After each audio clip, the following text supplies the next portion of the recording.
उजाले उनकी यादों के।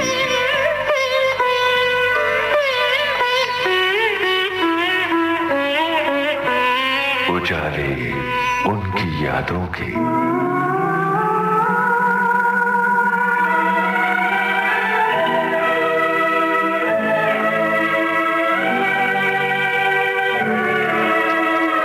सुनने वालों को यूनुस खान का नमस्कार। मैं निकला ओ गड्डी लेके।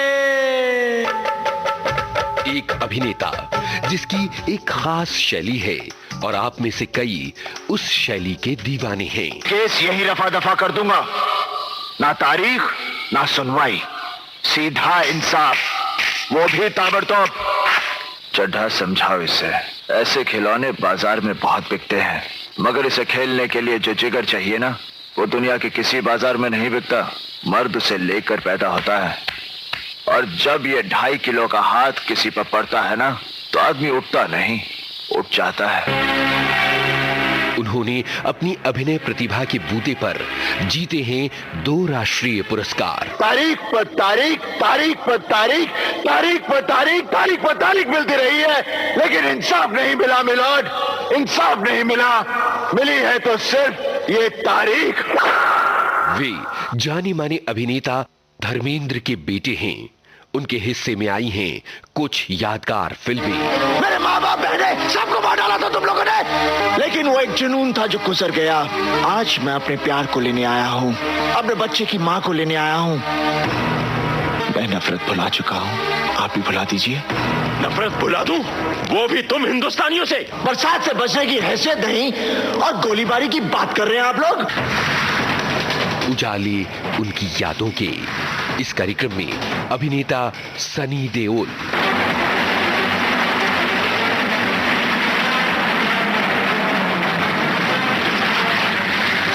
पंजाब रेजिमेंट के बहादुर जवानों, आज वो दिन आ गया है जिसका हमें बेसब्री से इंतजार था। ऑर्डर्स आ गए हैं, कंपनी एडवांस पोस्ट पर राजस्थान जाएगी। आज से तुम्हारी हर गोली पर देश के दुश्मन का नाम लिखा होगा। हाँ तो जवानों, जरा देखें कि गोली कैसे लगेगी। इनसे बातचीत की है आपके इस दोस्त यूनुस खान ने। अगर हम सच के साथ हैं तो हमें जीतने तक हार नहीं माननी चाहिए।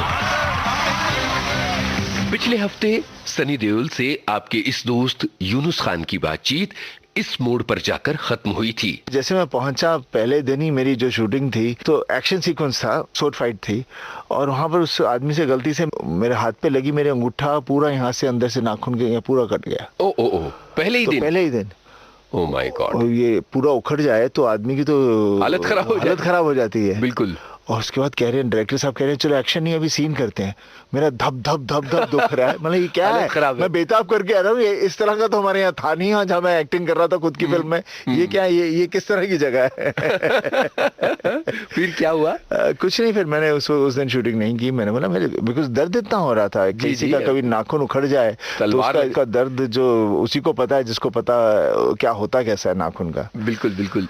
सोनी महिवाल आपके लिए बड़ी यादगार फिल्म रही होगी, क्योंकि वो अपने आप में इतनी मकबूल कहानी है, पंजाब की प्रेम कहानी। उसके गाने कितने प्यारे थे। बिल्कुल, बहुत अच्छे गाने, बहुत अच्छे गाने। ये भी बख्शी साहब ने बहुत अच्छा म्यूजिक दिया था उसमें। आइए अब बढ़ाते हैं इस बातचीत को आगे।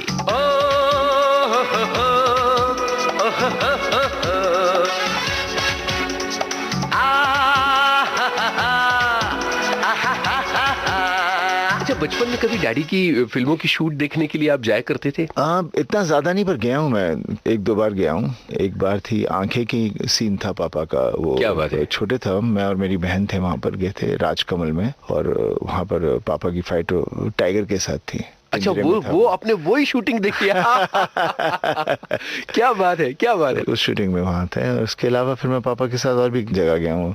वहाँ पर था, दार्जिलिंग में था उस वक्त, पापा की फिल्म आए दिन बाहर के आए 7 चुम के, उनकी वाह शूटिंग वाह चल रही वाह, थी। क्या बात है। और पर्दे पर उन्हें देखते हुए कैसा महसूस होता था, क्योंकि वहां आपके लिए वो एक्टर धर्मेंद्र की बजाय डैडी धर्मेंद्र ज्यादा लगते रहे होंगे आपको। नहीं, उनकी फिल्में देखकर मैं बहुत ही वो हो जाता था। और उस वक्त का सिनेमा इतना अच्छा था, उस वक्त कहानियाँ इतनी अच्छी थी, डायरेक्टर्स इतने अच्छे थे, पापा के जो कैरेक्टर्स थे इतने इतने अच्छे कैरेक्टर्स थे। उस उम्र में हमें इतनी समझ नहीं थी, लेकिन फिर भी हम जुड़ जाते थे उन कैरेक्टर्स के साथ। बिल्कुल। जो आज सोचो तो समझ में आता है कि क्यों जुड़ा हूँगा, लेकिन उस वक्त उस उम्र का बच्चा जुड़ जाए, बहुत ही अजीब सी बात होती है। बिल्कुल बिल्कुल बिल्कुल। एक फिल्म की बात मैं जरूर करना चाहूंगा, वो इसलिए कि वो हिंदुस्तान की एक कल्ट फिल्म है और जाहिर है कि उस फिल्म के डायलॉग भी बच्चे बच्चे को याद है। शोले की बात मैं करना चाहूंगा। शोले में डैडी को देखकर कैसा लगता है, और कौन सा सीन जो है वो आपको सबसे ज्यादा प्रिय है? मुझे लगता है शोले में जितने भी पापा के सीन थे सब बहुत ही प्यारे सीन थे। कोई सीन नहीं है जो प्यारा नहीं था। वो मंदिर के पीछे का सीन ले लो, मौसी जी का सीन ले लो, जहां भी देख लो वही एक कैरेक्टर था जो आपको एक्साइट करता था और बहुत मजा आता था। तो मैं ये रिश्ता पक्का समझूं? पक्का? भले सारी जिंदगी लड़की कुंवारी बैठी रहे, लेकिन मैं ऐसे आदमी से बसंती को नहीं ब्याहने वाली। सगी मौसी हूँ, कोई सौतेली माँ नहीं। अजीब बात है, मेरे इतने समझाने पर भी आपने इनकार कर दिया। बेचारा वीर, न जाने क्या करेगा। कुछ जाऊंगा, फन जाऊंगा, मर जाऊंगा, थक जाऊं। अरे ये क्या कर रहे हो? वही कर रहा हूँ भैया जो मजनू ने लैला के लिए किया था, रांझा ने हीर के लिए किया था, रोमियो ने जूलियट के लिए किया था। Suicide, suicide. अरे भाई, ये सुसाइड क्या होता है? अंग्रेज लोग जब मरते हैं तो उसे सुसाइड कहते हैं। लेकिन ये अंग्रेज लोग मरते क्यों हैं? वो अरे भाई बात क्या है? तुम सुसाइड क्यों करना चाहते हो? ये मत पूछो चाचा, तुम्हारे आंसू निकल आएंगे। ये बड़ी दुख भरी कहानी है। इस स्टोरी में इमोशन है, ड्रामा है, ट्रेजेडी है। ये बसंती है ना, इससे मेरा लगन होने वाला था चाचा, लेकिन इसकी बुढ़ी मौसी ने बीच में भांजी मार दी। अब मैं इस दुनिया में नहीं रह सकता। गाँव वालों, तुमको मेरा आखिरी सलाम। Goodbye, goodbye. अरे भाई, ये गुड बाय क्या होता है? अंग्रेज लोग जब जाते हैं तो गुड बाय कहते हैं। लेकिन ये अंग्रेज लोग जाते कहाँ हैं? गाँव वालों, मैं जा रहा हूँ। भगवान, मैं आ रहा हूँ। रुक जाओ, तुम लोग जोर देते हो, थोड़ी देर रुक जाता हूँ। अरे वाह! अरे तुम कैसे दोस्त हो? तुम यहाँ बैठे हो? क्यों, क्या हुआ? मुझे क्या मालूम क्या हुआ? वो देखो तुम्हारा दोस्त कहाँ चढ़ गया। देखो, मेरा दिल भर चुका। देखा देखा तुमने?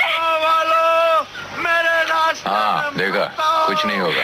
मुझे जब दारू उतरेगी तो ये भी उतर आएगा। क्योंकि मैंने एक से एक जालिम देखा, मगर तुम्हारे जैसे पत्थर दिल दोस्त नहीं देखा जो। अरे संभालो! मेरा कोई नहीं इस दुनिया में, न यार न दोस्त, इसलिए मैं जान दे कर रहूंगा। लेकिन एक बात सुन लो गाँव वालों, जहाँ कोई प्रेमी जान देता है वहाँ भयंकर किस्म की मुसीबतें आती है। कैसी मुसीबतें आएंगी? अकाल, सूखा, चचक, हैजा, और ये सब इस बुढ़िया की वजह से आएंगी। इस बुढ़िया की वजह से। देख लेना गाँव वालों, when I dead, police coming, police coming, बुढ़िया going jail, in jail, बुढ़िया चक्की pissing and pissing and pissing and pissing and pissing। अरे मौसी, हाँ कर दो, नहीं तो ये जान दे देगा। अरे कैसे हाँ कर दूंगी ना नाथ जी। अरे गाँव वालों, इस बुढ़िया से दरखास्त की कोई जरूरत नहीं। अब मैं रुकने वाला नहीं हूँ, मैं जान दे कर रहूंगा। 1, 2, 3। मौसी, मौसी हाँ कह दो ना। तो कोर्ट कचहरी का चक्कर हो जाएगा मौसी। अरे भैया, मैं तो कभी कोर्ट कचहरी नहीं गई। हाँ कह दो मौसी। हाँ, वीरू, ठहर जा, मैं तैयार हूँ। मौसी ने हाँ कह दी भाई, नीचे आ जाओ, आ जाओ। मौसी से कौन शादी करेगा सालो? मुझे तो वो धनो बसंती से शादी करनी है, बसंती से। वीरू, मैं तुमसे शादी करने के लिए तैयार हूँ, अब नीचे आ जाओ। अरे गाँव वालों, सुना तुमने भाइयों, मौसी भी तैयार है, बसंती भी तैयार है, इसलिए मरना कैंसल। मैं नीचे उतरता हूँ मौसी, मौसी जी मैं नीचे उतरूंगा। और साथ में हेमा जी का कैरेक्टर भी बहुत अच्छा था उस फिल्म में। जबरदस्त। मुझे ये कैरेक्टर्स बहुत ही अच्छे लगे थे उस फिल्म में। अच्छा, डैडी एक्शन करते हुए ज्यादा अच्छे लगते थे आपको या कॉमेडी करते हुए? क्योंकि ऐसा उन्होंने कुछ खूब कॉमेडी भी की है। ऐसा कुछ नहीं है, मैं जब भी उनकी फिल्म देखता था मुझे उनका बहुत अच्छा लगता था, हर फिल्म अच्छी लगती थी। सिर्फ मुझे शर्म आती थी जब गाने आते थे, पता नहीं क्यों। गाने डैडी के और शर्मा जाता था। ये मैंने कभी किसी को बताया नहीं। अरे गजब। पापा के गाने होते थे, वो गा रहे होते थे, मैं थोड़ा सा नीचे छूट जाता था देखता हुआ। बहुत बढ़िया। एक गाना सुनने का मन कर रहा है डैडी का, बहुत अलग तरह का गाना है, और वो गाना है जुगनू का, तेरा पीछा ना छोड़ूंगा सोनिए। हेलीकॉप्टर वाला गाना, क्योंकि धर्मेंद्र साहब के जो गाने हैं वो भी बहुत अलग अलग अंदाज के गाने हैं। तो मुझे लगता है यहाँ ये गाना सुना जाए जो उनका मस्ती का एक अंदाज है, वो सुना जाए। अरे वही तो है। प्यार के इस खेल में, दो दिलों के मेल में, प्यार के इस खेल में, दो दिलों के मेल में, तेरा पीछा ना मैं छोड़ूंगा सोनिए, पीछा ना मैं छोड़ूंगा सोनिए, भेज दे चाहे जेल में, प्यार के इस खेल में, दो दिलों के मेल में।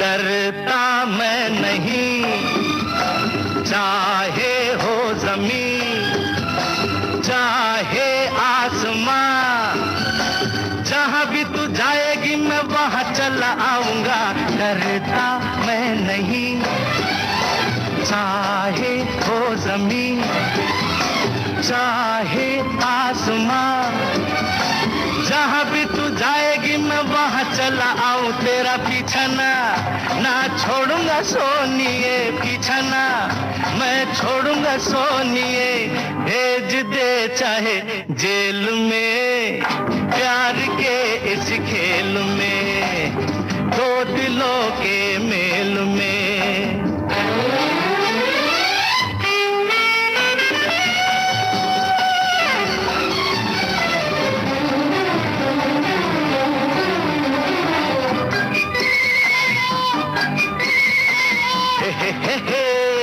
तारारूरू ओ जाने जिगर, दिन में तू अगर मुझसे ना मिली, सपनों में आके सारी रात जगाऊंगा। ओ जाने जिगर, दिन में तू अगर मुझसे ना मिली, सपनों में आके सारी रात जगाऊं, तेरा पीछा ना छोड़ूंगा सोनिए, पीछा ना मैं छोड़ूंगा सोनिए, भेज दे चाहे जेल में, प्यार के इस खेल में, दो दिलों के मेल में।